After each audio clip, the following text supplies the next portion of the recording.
Kehidupan di Pulau Bangkurung, Sulawesi Tengah adalah warna kehidupan bahari yang bergelora. Sebuah keniscayaan, sebab pulau kecil di Kabupaten Banggai Laut ini dikelilingi lautan nan luas. Sero ikan menjadi solusi saat cuaca tidak mendukung untuk melaut. Di Desa Dungkean terdapat sekitar 20-an sero milik warga. Lebih dari cukup untuk menjadi sandaran warga desa. Baik untuk mencukupi kebutuhan pangan sendiri atau untuk dijual ke luar daerah. Pada musim angin besar, sero biasanya akan terisi ikan dalam jumlah besar. Ikan-ikan yang berada di bagian depan akan bergerak menuju ke ujung sero dengan kegaduhan yang kami buat, sehingga memudahkan kami untuk menangkapnya. Kurang hati ikannya.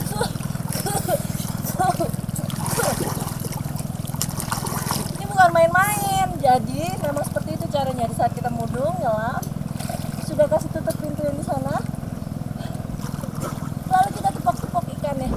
Niatnya biar ikan-ikan yang tadinya ada di jaringan nomor 2 ini semuanya lari mengarah ke depan. Kalau misalnya dilihat sudah nggak ada ikan, tapi ternyata capek juga.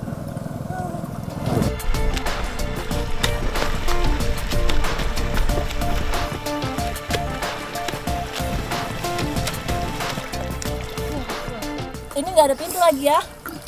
Ini terakhir. Oh, ada pintu di ujung lagi. Nah, ini nggak ditutup. Saya nggak bisa masuk.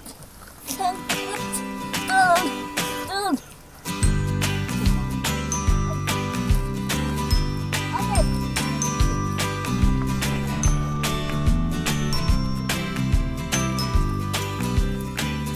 Wow, hasil banyak. Au, au. Oke. Nah, jadi itu tadi, kalau sero ini satu kali dipasang, dia bisa ada hasilnya terus-menerus setiap hari. Nah, itu tadi jenis-jenisnya tergantung dari pasang surut dan tergantung musim juga. Tapi yang pasti untuk jenis-jenis tertentu seperti sardin itu langsung konsumsi ya, langsung dimakan ya. Tapi kalau yang bobara biasanya ditampung. Oh, disimpan. Disimpan. Ini masih ukuran kecil. Nah, kalau itu sudah jual itu. Oh, ini sudah jual ya? Dijual itu. Oke, kalau ayo.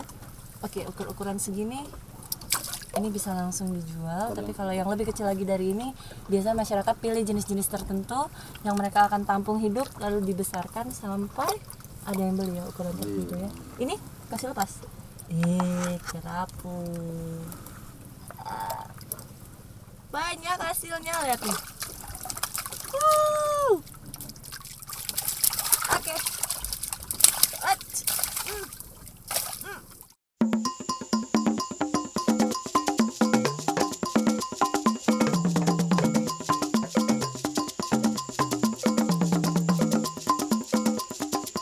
Ya Bu, pohonnya ya. Yang diambil buahnya. Diambil buahnya.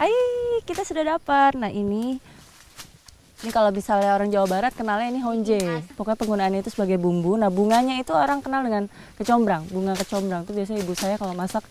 Nah, tapi yang di sini saya mau nyobain masakan khas dari Pulau Bangkurung. Sudah. Semua ini sudah matang ya. Sudah tahu Kak, ini juga so ampir. So ambil ini hampir, ini sudah merah ya. Matang. Oh, berarti patokannya kalau dia biji buah dalamnya ini hitam, So masak. yang ini yang diambil.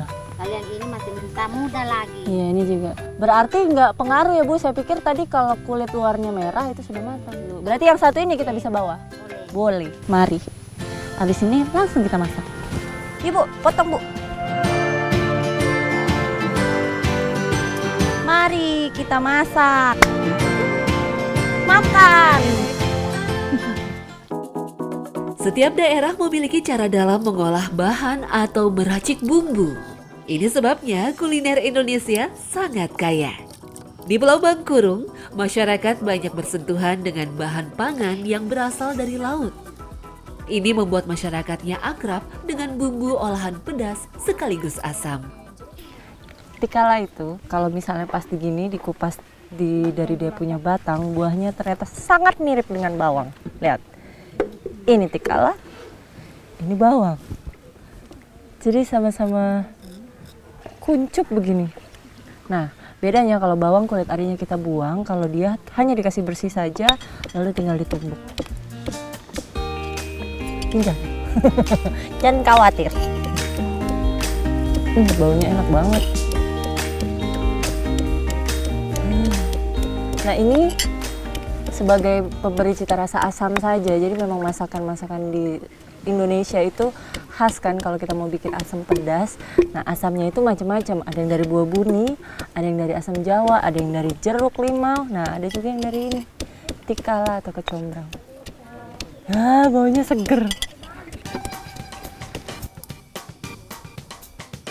Makanan dapat menjadi cerminan karakter masyarakatnya, seperti masyarakat di daerah Banggai Laut yang terdiri dari orang Bajo, Bugis, dan Banggai.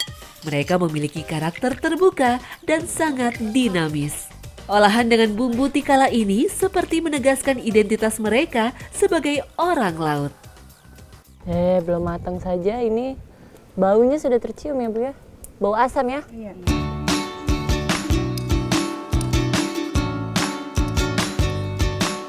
Pokoknya tadi ikan masak dengan tikala yang kita buat rasanya seger banget. Mulut itu ada rasa pedasnya, betul, pedas, tapi enak rasa asamnya.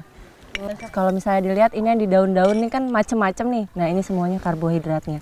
Ada yang campur dengan pisang, ada yang ubi singkong biasa, ada yang singkong diparut. Oh, sengaja memang mau kasih tunjuk ini. Karena kemarin nasi. Oh, hari-hari sudah biasa makan nasi ya. Yang ini luar biasa berarti. Pokoknya suatu saat berkesempatan mampir ke Dusun Boniton harus cobain ini. Ikan masak asam dengan tikala. Segar. Jadi dihabiskan. Itu lagi yang dicoba. Satu ini kasih habis. Oh, tenang, itu teman-teman saya banyak. Tapi kan rasanya. Rasanya. Beda dari ini. Baik. Nanas di Pulau Bangkurung digunakan sebagai tambahan bumbu. Kuliner khas daerah ini, daing misalnya, banyak menggunakan nanas sebagai bumbu dalam proses masaknya.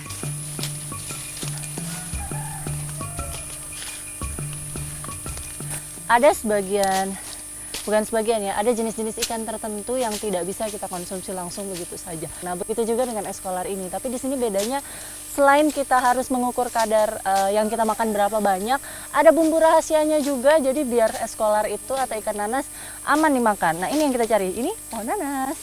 Yang kita cari adalah buah mudanya. Daing ini sebenarnya adalah daging ikan yang dikeringkan. Biasanya daing terbuat dari jenis ikan tertentu berukuran besar yang sulit dijual dalam kondisi segar. Di Pulau Bangkurung, daing juga telah dipasarkan. Pasar terbesar daing adalah daerah Luwuk, Kendari, hingga Makassar. Nah, ini yang sedang kita jemur ini namanya daeng, di sini disebutnya. Daeng itu sendiri sejenis seperti olahan kering, seperti dendeng. Nah, ada beberapa jenis ikan yang memang enak untuk dijadikan daeng. Nah, salah satunya ini ikan nanas. Yang lain-lainnya ini ikan pari. Nah, kalau misalnya seperti ini, dia akan makan waktu kering kalau panas seperti ini sekitar 3 harian. Daing banyak dibuat oleh warga Bangkurung sebagai kreasi ketika hasil melaut sedang melimpah. Lokasi yang jauh menyulitkan pengiriman ikan segar keluar daerah. Di sisi lain, pasar lokal sangat kecil daya serapnya. Jadi Indonesia itu memang terkenal dengan cita rasa masakannya yang kompleks, banyak bumbu. Nah, ini yang saya bicarain ini, es kolarnya aja udah kompleks, dimakan begitu saja tidak bisa, kita pasti mules.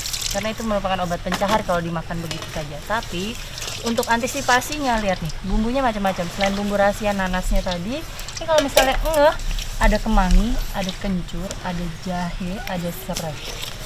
Jadi untuk makanan yang kompleks, perlu bumbu yang kompleks biar apa? Biar rasanya enak. Semua bumbu akan dimasak terlebih dahulu hingga matang.